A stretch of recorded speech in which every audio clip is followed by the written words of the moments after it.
Hello everybody, and thank you for joining the Papayago Rescue House foster home class online.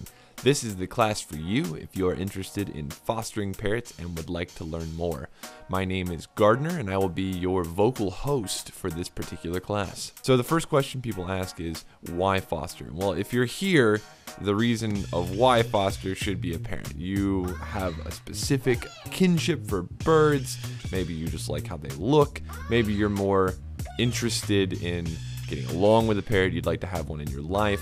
The initial attraction to birds is understandable. Birds are exquisite and sociable creatures possessing an intelligence often compared to that of a preschool-aged child. But because birds are sold in pet stores, unwitting customers assume that birds are easy, requiring only food, water, and a cage. Nothing could be further from the truth. In fact, birds are extremely high-maintenance animals who require a great deal of mental stimulation and regular periods of time to interact and socialize. As flock animals, birds adhere to a pecking order that may include the humans in the home. Birds are not domesticated animals who have learned some of our language and we, none of theirs, unfortunately. I say this to a lot of my friends who come over and they say, Lila, they see my bird on her perch in my studio. And they think, oh, it must be easy. Gardner just puts her on the stand in the studio, goes about his day. Not quite. Lila is, as I tell my friends, a 2-year-old with wings. It's basically the equivalent of owning 100 cats. So just imagine if you had a 2-year-old with wings, the disposition of a toddler that had a pair of vice grips on their face for a mouth. That's what owning a bird is like. However, I have really enjoyed getting to know Lila, and at this point in our relationship, we very much have a symbiotic kind of flow to the day. I get up in the morning, get her out of her cage, put her on the stand, we chat, we hang out, we go over like what we're going to do for the day. Even though she has no idea what I'm saying, she does like to hear my voice, does like to interact with me. So I do end up talking to myself quite a bit.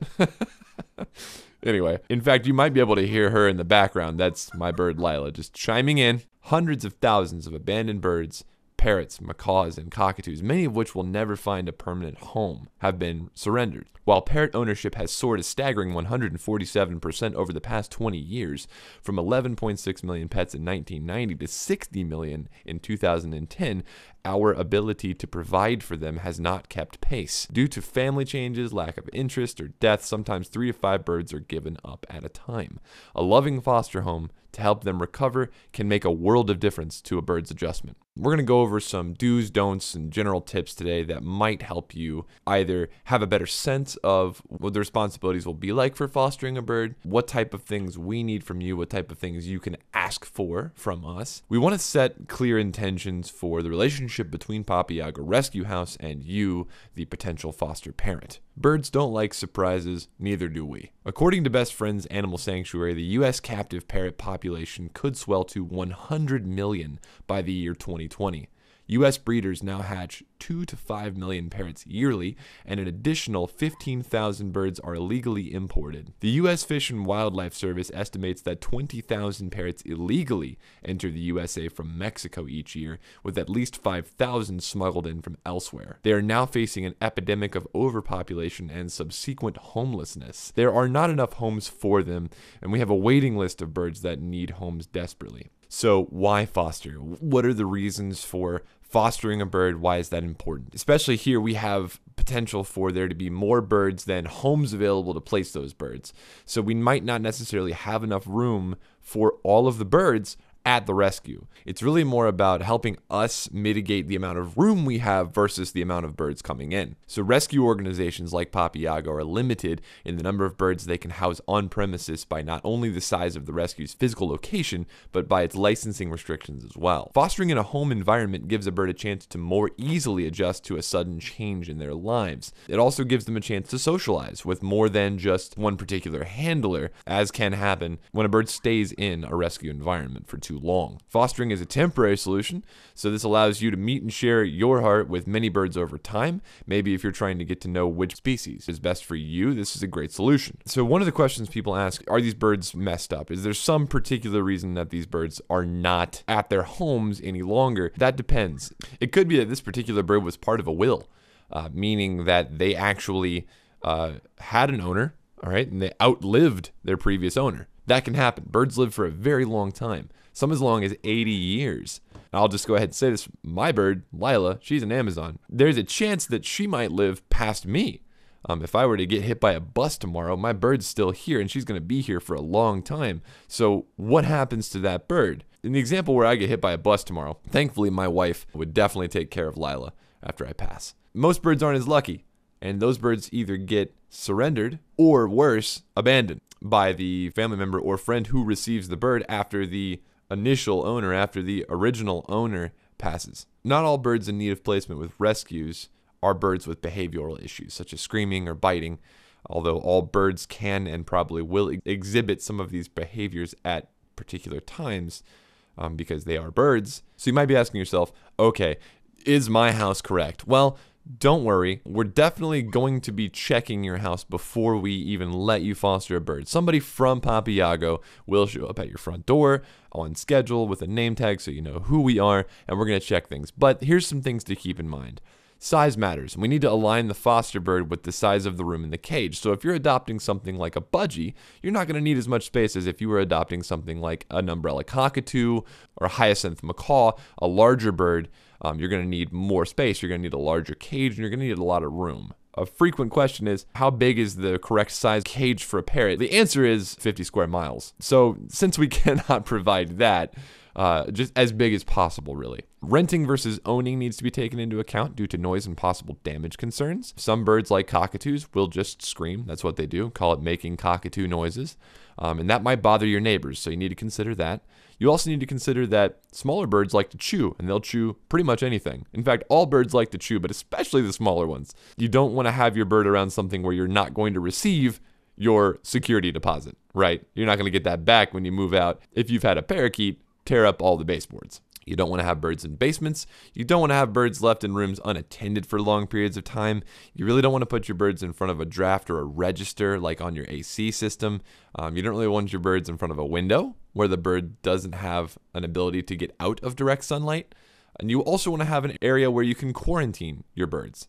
So if you have a flock at home, 3 or 4 birds, maybe less, maybe more, anytime you get a new bird into your house, you really want to keep that bird separate from the other birds just in case that bird has some sort of communicable disease that is not obvious or apparent. You want to give that bird time to adjust to your house before moving it around the rest of the flock. So when can you foster a bird? Well, you're taking the first step by viewing this video. That's great. You're also going to need to sign a foster home agreement, and after a home inspection, as I've talked about earlier, from one of the team members at Papayago Rescue House. You're also going to need to read and sign our policies and procedures for care and well-being of our birds. What else do you need to know before fostering a bird from us? No breeding. Absolutely no breeding. These are not breeder birds. You're not supposed to have these birds making more birds. Don't do that. Don't put birds together in a cage that didn't come together in a cage. Don't put nest boxes, huts, or anything else that can be used as a nest in the cage. Do not clip wings or trim nails without receiving a Caregiver 101 lesson. Regardless of how long you've been doing it, there's a specific way we like to see things done. As a foster parent, you are an extension of Papayago Rescue House, and therefore you must keep records available for possible inspection by the DOA or by us, that is the Department of Agriculture. Do not post about your foster bird being available for adoption without prior permission. You must immediately report to Papayago Rescue House any unusual changes in the bird's appearance or behavior. The bird's life could be dependent on your careful observation and quick action. You'll be matched up with a bird most appropriate for you, and every effort must be made to secure and ensure the bird's safety at all times. And you also will not be compensated for fostering. This is a gift of the heart, so enter at your own expense. Keep a bird diary.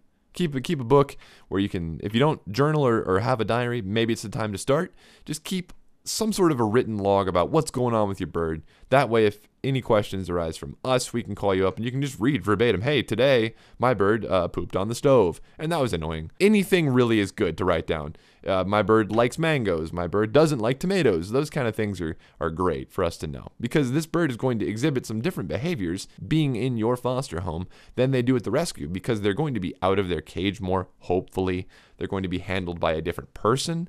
They're going to be just acclimating to a totally different environment, and that might bring out behaviors that we haven't seen that we would also like to have for our records. So here's what you provide: a safe home, friendship, the ability to provide for the bird's hygiene, a clean cage at least once a week, cleaning the water bowls, having new water every day, changing the food bowls every day, providing fresh foods from the Papayago Rescue House approved foods list, providing enrichment activities and toys, using cleaning products that we recommend or provide, following a veterinarian's care recommendations strictly if prescribed any medicines, a ride for the bird to adoption meetings and or events given, ample notice from us, the ability to promptly return phone calls, emails, and provide follow-up questions such as weight, pictures, etc. from Papayago Rescue House. You will not be given any birds that are dealing with aggressive behavioral issues.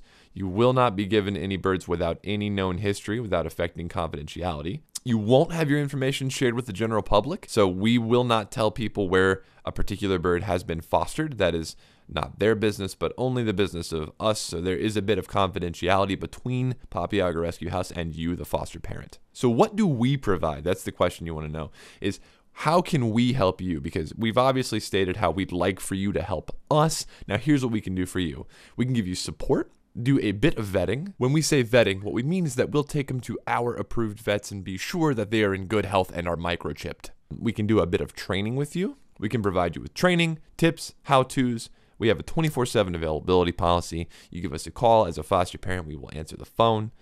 We have boarding while you're away. So if you have a trip that you've planned and you're worried about whether or not that'll prevent you from fostering, don't worry. We can board your foster bird for you while you go visit grandma. We'll provide you with some cleaning materials, pellet, some trimming and clipping of nails, cages, branches, and perches for those cages, and a bird history and recommendations for the specific bird that you will be fostering. We won't expect you to adopt your foster, so don't worry, there's not an obligation there, although you might want to. As you begin to build a relationship with your bird, some people do fall in love with their fosters, and that does happen, but we do not expect you to adopt from the get-go. We also don't expect you to continue to foster a bird that is aggressive toward your flock.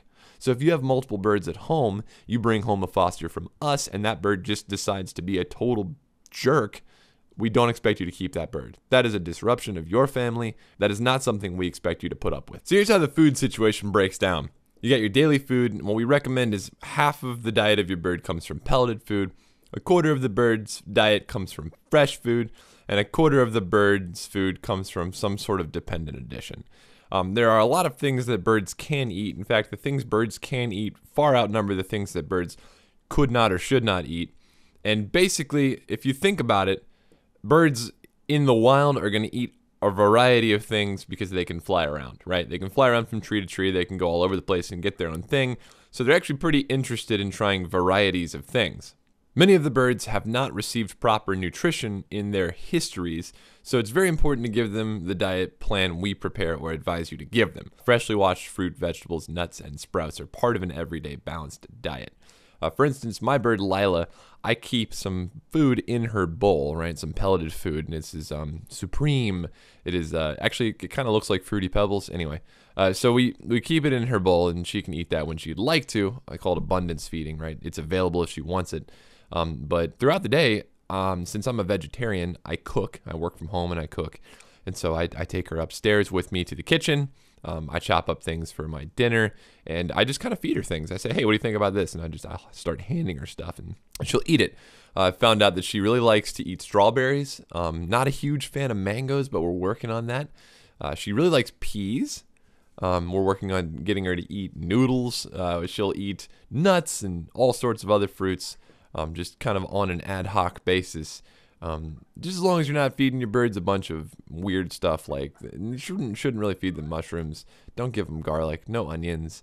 The list of things they should not eat is a far shorter list than the things that they should eat. But we will provide you with some sort of a regimen or menu.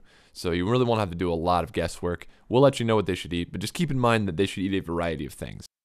Enrichment is another word for play. Birds need to play and interact with the world around them. So make sure that you offer them clean, safe, and fun entertainment that does not interfere with their movement. So if you're thinking about some sort of a toy to make for your bird, consider the following. If the bird doesn't like it, it's not enriching. We're not gonna approve of anything the bird doesn't like. And it's pretty obvious when a bird doesn't like something. They'll make noise to let you know, hey, this sucks. Stop doing that.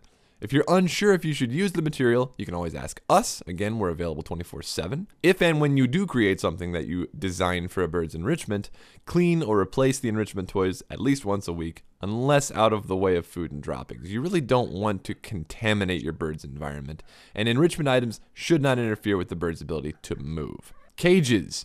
We will provide you with a cage for the bird. So when you foster a bird, we'll give you a cage that is appropriate for that bird. The cage needs to be kept clean, including dish holders, bars, trays, and locks. The cage should not be left wet after washing, so dry it off thoroughly. Use the cleaning products provided for the cleaning. So we're going to tell you right now, there are several things you should not use around birds. Harsh chemicals is one of them, and that is very important to consider when you're cleaning your bird's cage. You want to use something like Simple Green or apple cider vinegar. You want to remove fresh food several hours after offering it. So if you chop up some carrots or if you chop up some broccoli and you put it in your bird's food bowl, you want to make sure you take that out of their bowl before it spoils, thereby preventing them from eating food that could possibly poison them. You don't want your foster bird to die because you didn't take the broccoli out of the bowl, okay? You'll look like a big dummy. Everyone will make fun of you. Don't be a dummy. If you're not going to eat it, they're not going to eat it. So what happens if bugs appear in the bowls? Like, so let's say you got some roaches showing up out of nowhere, or some weird ants or something like that. If that happens, it'll be necessary to clean the cage thoroughly and around the cage, as well as move the cage to a new location for a while, just to ensure that the infestation does not affect the bird. Don't use wire to close the cage doors. The bird could cut their feet like that. And the thing about birds' feet is birds' feet are extremely sensitive, and they actually use their feet to detect vibrations on a branch to see whether or not a predator is approaching. They also lock their feet at night to prevent themselves from falling off of their perches or branches. You also want to check your hangers and anything that you're using to secure something to the cage for rust. You don't want them to have anything they could possibly chew on that is metal, that has rust on it. You also don't want the hangers that you use to hang things in the cage to have like open, exposed, sharp edges, again, because of the whole foot thing. So just be careful with that and keep that in mind. One final thing to note here is that all birds need exercise, and this is pretty much just keep them out of their cage. Ensure at least 3 perches in your house of various sizes to enrich the bird's brain. Space them apart to encourage them to move about. Wing flapping, flying, those are all normal things. Flight for birds is as normal as walking for us. So think about it. If you were sitting down all day, not getting a lot of walk time, you're going to have problems and your doctor is going to advise you to move more. The same thing goes for birds who don't fly often. Flying is totally normal for them. While it might seem foreign to us, that's their main mode of transportation. Make sure that you keep your fans off for this reason, and that all of your doors and windows are closed. These birds are very intelligent. If they want to get out, they'll figure out how to get out. They're little Houdinis with wings. Good behaviors include wing flapping, dancing, bed or table playing, running around, climbing a rope up and down. Just watch out for signs of them being tired. It's really easy to know if your bird's tired. They'll just start to fall asleep kind of like a narcoleptic. So if one of your bird's eyes is completely closed and they're closing the other one intermittently, they're getting pretty worn out. So take your time getting them in shape and give them some quiet time before putting them back in their cage if they're exhibiting signs of exhaustion. I've referenced some slides in this video, and those will be available in the description down below. So take your time to review the slides in detail before you decide on anything. We need you to fully understand the position of trust you will hold with us and the birds. Thank you very much for your time. If you have any questions, please don't hesitate to reach out and talk to one of our volunteers, directors, or board members. Again, my name is Gardner. I was presenting this topic to you on behalf of the Papayago Rescue House. Full disclaimer, I myself have adopted a bird from them. Again, that's my bird, Lila. It has been a wonderful experience. I cannot recommend it enough. Just make sure that you understand the responsibilities before going headlong into a decision of this magnitude. If you were watching this video and you thought to yourself, I'd like some video like this for my business, I offer this as a service. So if you'd like to contact me, my information will be below as well. I do operate a YouTube channel where I upload videos on a regular basis, and if you'd like to see some of my parrot in action, consider subscribing. This video has been approved by the Papayago Rescue House.